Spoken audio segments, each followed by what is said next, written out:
Welcome to Open for Business, the Gallatin Valley's only local business and consumer talk show featuring Tom Eaglehoff, the Man Entrepreneur magazine radio called the leading authority in the United States for doing business in small town.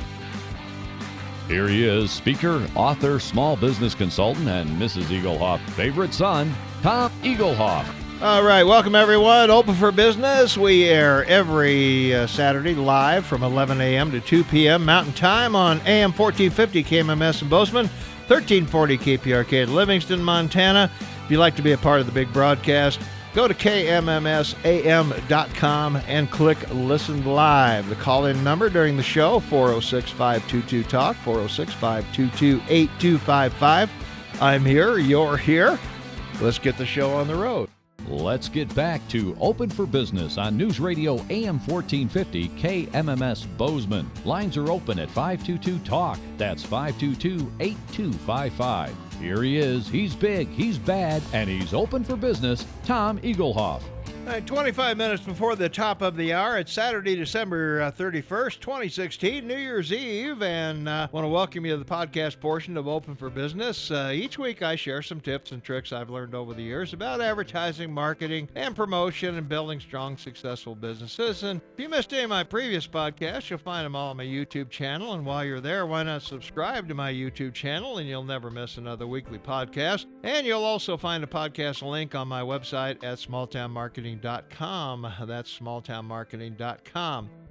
Today's topic, I want to talk about the real secret of success. We all say we want it, but what is it? For many, it's money. You're successful if you've got a lot of money. So if you and your wife are both making a lot of money, does that mean you have a successful marriage? How many millions was Mother Teresa worth when she died? Would her life be considered a failure? Do you honestly believe Bill Gates or Warren Buffett or Mark Zuckerberg show up for work every Monday morning for the money? Sounds like we need a definition of success that goes beyond just money. One of the best is from Dr. Dennis E. Whatley's book, The Psychology of Winning. He describes success as the day-by-day progression toward a worthwhile goal or dream. A goal or a dream, something we want to accomplish. First, to prove to ourselves that we can, and then for the benefit of others. Thomas Edison found 1,000 ways that a light bulb won't work. Eventually, he found what would. Do you think he put himself through that much frustration and failure for the money? The light bulb changed our lives more than any other single invention in the history of mankind. But do you really think that was Edison's goal? Successful people make a difference in those around them. They set goals and work toward them. But what makes successful people successful? If there's truly a secret to success, it's this. Successful people do what unsuccessful people are unwilling to do. Successful people see the vision of their business as it will be, not as it is today. This vision can present some problems for small business owners. In a small town, you're very close to your market. In small towns, people know you, and they know your history. In large cities, you can maintain a certain amount of anonymity as you work your plan. In small towns, you're often an open book. People see you as you are, not where you're going. You have a plan that they don't see. As you go through your business life, you'll find that people tend to put you in categories. You're pigeonholed, so to speak. These categories are based on someone's perception of who they think you are. If your vision of success conflicts with who or what they think you are, they'll be skeptical of your chances for success. And here's a little history lesson that demonstrates that opinion. In the 1880s, the United States and Spain went to war. The U.S. Congress wanted to invest $50,000 for someone to build a controllable powered airplane. Unknown to anyone in Congress, Orville and Wilbur Wright, two bicycle repairmen in Dayton, Ohio, were hard at work on that very project. So did Congress select them to get the money? Not on your life. Superior intelligence was needed for this project. The Wright brothers had not demonstrated anything close to the intelligence needed for this serious endeavor, or they would have been strongly considered. They were just two guys running a bicycle shop in Ohio, pigeonholed. No other information would be needed. No, Congress needed a serious person with a strong track record for this daunting challenge. Congress elected Samuel Langley astronomer and secretary of the Smithsonian Institute in Washington, D.C. If anyone could do it, they felt Langley could. Langley joined forces with Charles Manley and Stephen Bowser to create a new type of engine for their new airplane. The very successful engine was capable of 53 horsepower, power unheard of at that time. However, Langley's airplane design was not so successful. In 1903, his 2 attempts went straight into the Potomac River. Langley and his team would never fly again. 2 weeks later, the Wright brothers made their first successful flight at Kitty Hawk. And the rest, as they say, is history.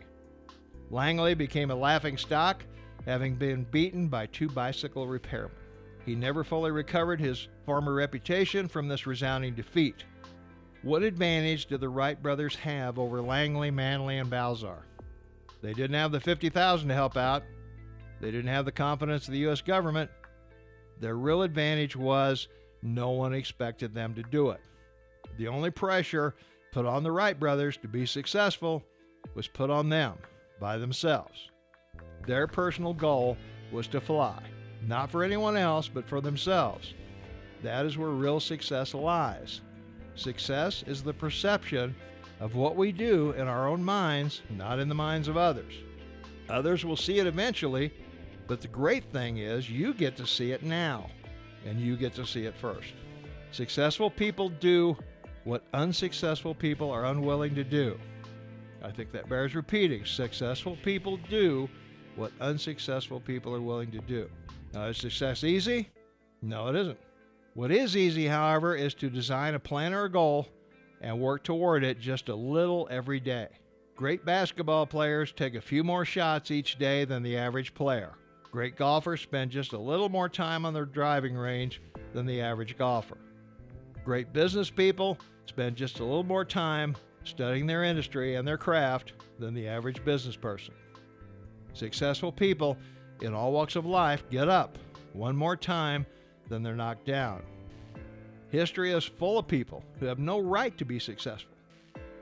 Time after time, adversity knocked them down. Time after time, they got back up. They simply would not be denied their own perception of success. The day-by-day progression toward a worthwhile goal or dream. Isn't it about time for you to get back up? And that's the podcast. If you missed any of my previous podcasts, you'll find them all on my YouTube channel. And please subscribe to my YouTube channel on my website at smalltownmarketing.com, smalltownmarketing.com. So tune in each Saturday, and let's build successful businesses together.